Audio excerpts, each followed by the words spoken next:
As director of the IAIA Museum of Contemporary Native Arts, Patsy Phillips lives life in many colors.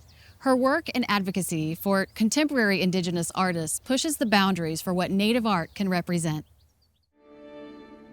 What I really like about MOTNA is that we can show any art, and we have shown any art, and we show the latest contemporary Native art.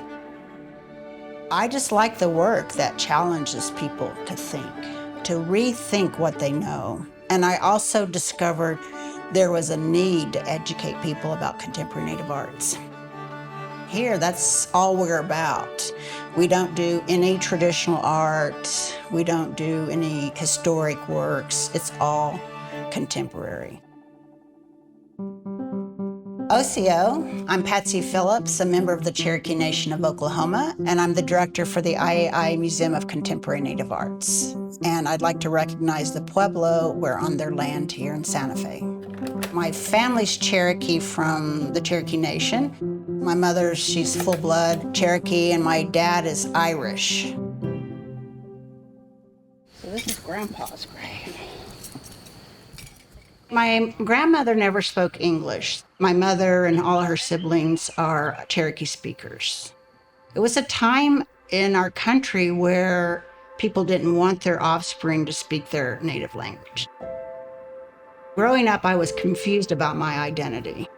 My Cherokee family were just so kind, and I loved them. My Irish family, they were a little rougher. My father went to 3rd grade. He never learned how to read or write. And my mother learned to read and write, but, she only went to the 8th grade. So education wasn't encouraged in my family at all. When I was 29, I had an opportunity to move to Paris, France, to join my boyfriend who was living there. And when I arrived, he left. And so my motto used to be, if you're going to be dumped, Paris is the place. But I stayed in Paris, and it was there I just decided I wanted to change my life. For me, education was everything. When I was at SMU, I met Professor William Pulte. He was an anthropologist, linguist, and he went to Tahlequah and lived with the Cherokees and studied my grandfather and my uncle. That was really interesting to me. When you're raised in a particular culture, it's a way of life. But anthropologists seem to put terms to your way of life. He sort of turned my education around. When I graduated in '92, I met the founding director for the National Museum of the American Indian, Rick West. And I said, I'm considering going to Harvard for this museum program. And he said, absolutely, we need more natives in the field. So when I was ready to work for the National Museum of the American Indian, I just called Rick West and I said, okay, I'm ready to work for you. And he just laughed out loud. And then within 6 weeks, I was in Washington, D.C. working for the National Museum of the American Indian. I really have always liked art. I didn't know when I started my education that that's the direction I would go. The president of the Institute of American Indian Arts was looking for a director for the museum. He called Rick West, and Rick West said Patsy Phillips. Within 6 weeks, I was living here, working as the director.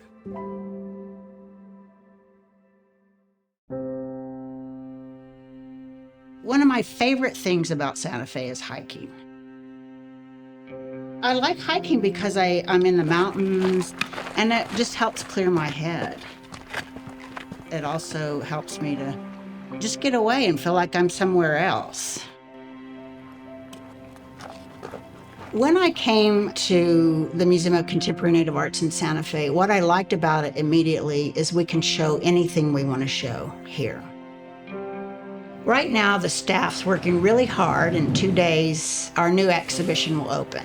And I'm going to say it's one of our most important exhibitions we've ever done.